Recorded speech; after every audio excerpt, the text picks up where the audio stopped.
this is JP with Central Idaho Mountain Weather. It is August 31st, 2024, giving you a smoke and fire weather update. Looking at the current AQI readings, we are in moderate down in the Wood River Valley, so that is good compared to how it's been. It's already looking much clearer outside. You can see the mountains. Unfortunately, up in Stanley, you are still sitting in hazardous smoke. Likely the case for the next 24 hours, 48 hours. Lowman, you've dropped down to unhealthy. That is good compared to yesterday where you were sitting in hazardous smoke. Looking at the winds, our peaks are gusting up to 16 miles per hour, so that's going to help with that mix of the upper atmosphere of mixing out the smoke. However, down in the valley floor, we still have winds coming out of the north as they usually do with these inversions in the morning. So the inversion will burn off around 12 to 2 o'clock this afternoon, and the smoke will thin out quite a bit from that point.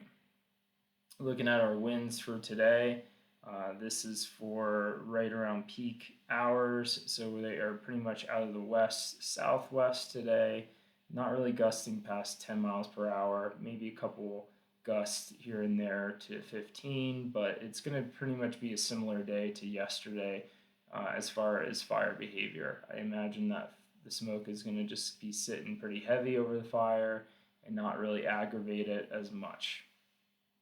Okay, now let's look at the HER forecast. So this is the 11Z run, so that's just the hours. The HER forecast goes out 48 hours. This is going to just give us the next 11 hours, and then I'll look at a better update. So you can see the smoke by 2 p.m. It really starts to move upwards, and it looks like we're even ahead of the schedule based on just current observations.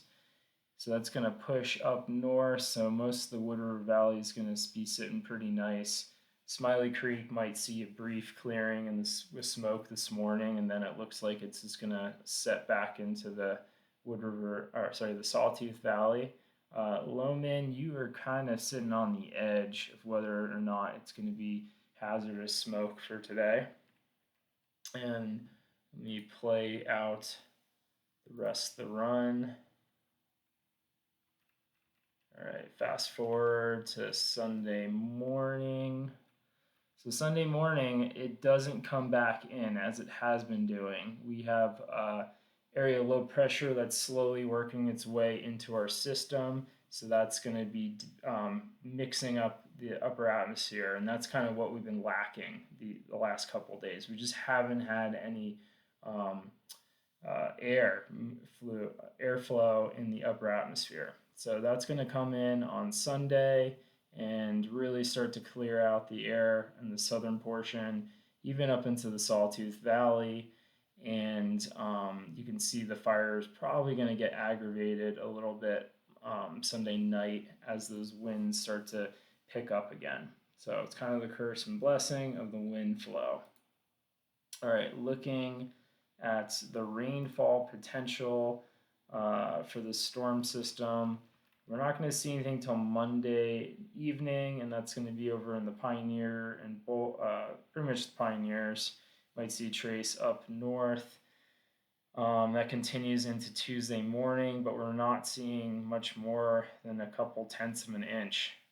Up north in the fire region, we are going to see less than a tenth of an inch, so like kind of a trace, kind of some spit and some moisture. However, it's going to raise the relative humidity pretty close to 100%, which will help suppress the fire, or not suppress it, but keep it not burning as hot.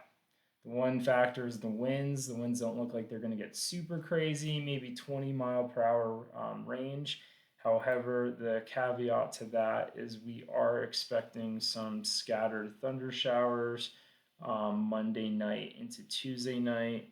It's like sitting around almost 20% right now, so hit or miss. But the outflow winds of those can be pretty chaotic and not consistent, so that is going to aggravate the fire likely Monday and Tuesday night. We should see the fire start to um, build up some speed to Sunday night as those winds increase. All right, and that's the update for now.